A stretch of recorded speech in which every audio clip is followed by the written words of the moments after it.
That itself was enough for me. I was thrilled watching Swami. After a while, maybe few seconds, he looked into my eyes and he said, it was such a wonderful experience. That's when I realized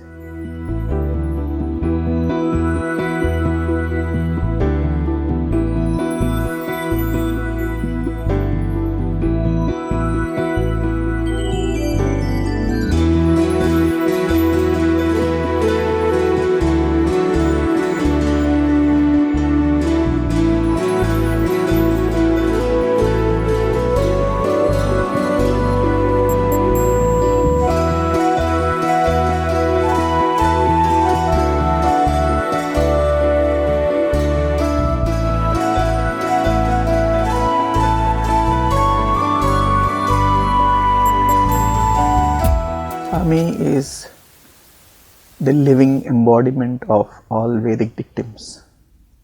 Everything my father used to say, in fact, everything that he says is Vedam, and he is the proof of Vedas and Upanishads. If we hear Antar Pahischa Tat Sarva Vyapya Narayana Sthitaha in Narayana Suktam. I had one experience for this. A beautiful, loving way he made me realize the truth of this statement.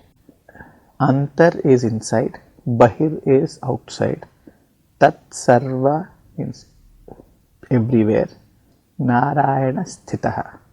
Narayana is there. So whether inside and outside, it is Lord. Lord is there inside as well as outside, right?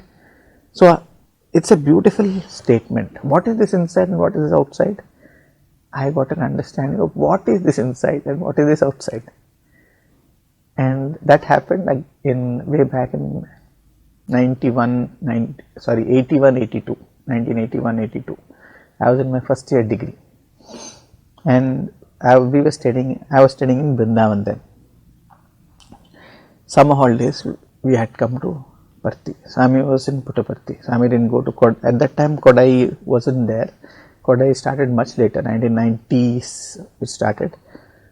So, Swami was in Puttaparthi. Some boys, we stayed back.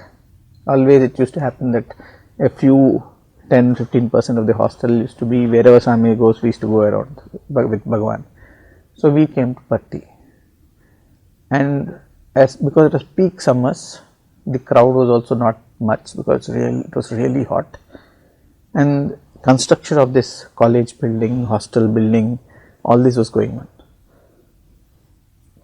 But because we were few boys who had come from Vrindavan, so what used to happen was, Swami used to stay in Prasanthi Mandir at that time, means right upstairs, up above the bhajan hall, right?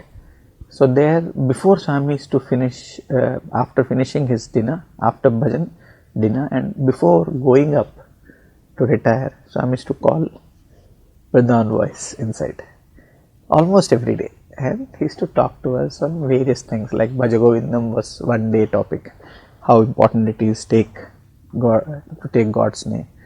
Other day the topic was on bhajans, how to do bhajans. And Swami beautifully explained that each time you take a namam, try to ruminate about the meaning and then take the namam with that feeling. And Swami gave example of Gopala. That's one thing which is beautiful, really.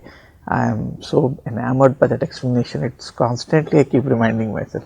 Swami said, see, a cow when it gives birth to its calf, it seems as soon as it gives birth to the calf, it cleans up all the placenta that is there on the calf with its own mouth. It literally cleans it up, licks and cleans it up. Then Swami said, if a normal cow can do that much for its child and remove the impurities of the child that much, will not Gopala, when you say Gopala, this is what you should think, how loving he is, and Gopala will remove all your impurities. There will be no impurity in you. So that is the kind of love Gopala has for jivas. That is Gopala. So So and then Rama means the one who attracts. So like that, Swami was explaining few various words, and Swami said that's how you should think when you are saying this bhajans. And so therefore, when you say bhajans, you should be lost in the meaning of the word and picturizing the Lord. So this was the night before.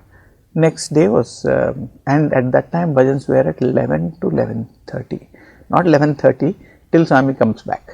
Whenever Swami takes Arati, there was nothing like half an hour defined at that time. So 11 bhajan used to start. Start time was fixed, end time was not fixed.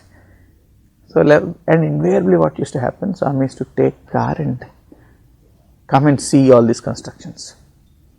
So we were sitting, and we were few only. So whole portico used to be sitting, and therefore we used to be sitting quite distant from each other, so that each one of us can individually attract Bhagavan's attention, right?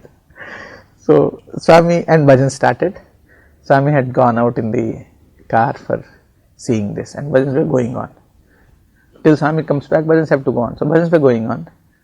I was, the evening before only Swami had told. So I was, I was putting into practice what Swami had said, and I was really trying to ruminate, think of Swami and enjoy the meaning and say the Namam.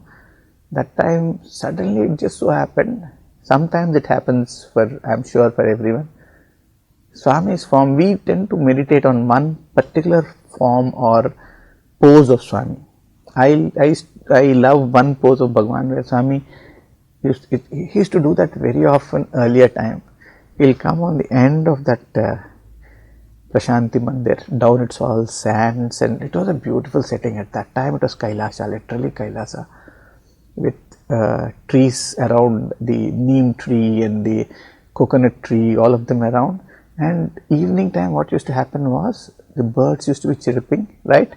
And sunset used to bring in a kind of golden glow onto all the sands, right? And bhajans used to be going on inside, right? And so I will come outside near that. This stupam which is there in college now used to be in front of the Prasanthi Mandir at that time. So Swami will stand right behind it or nearby that, and Swami used to cup his hands at the back like this. He had so much hair, absolutely beautiful, right? And then Swami used to sway majestically like this to the bhajans. It could be to the nature.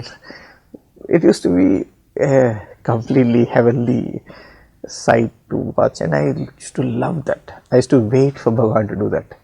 And my dhyanam pose that I used to always want to meditate upon was that pose where Swami will be cupping his hands and then swaying, right?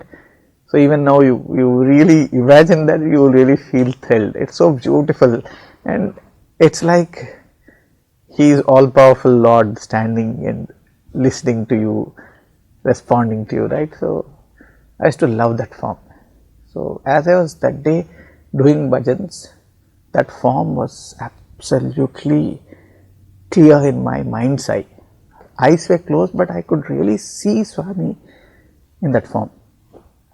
So I was lost, I was doing bhajan. After a while I felt some hush or something. Something made me open my eyes, and I see Swami right here in front. As I was sitting like this and doing, Swami was right here in front, and exactly same pose. Swami's hands were, imagine in portico Swami never stands like this, rare. Not that he never did that, but rare occasions. Swami's hands are right behind. He was looking at me down like this and swaying like that. Oh, that itself was enough for me. I was thrilled watching Swami, and that too this close. Swami was here, and then I was just thrilled. Swami was swaying, and then after a while, maybe few seconds, he looked into my eyes and he said, "Inside Swami, outside Swami, one and the same," and went off. It was such a wonderful experience. That's when I realized the meaning of Antar Bahischa Tat Sarva Vyapya Narayana Sthita. He's there inside, he's also there outside.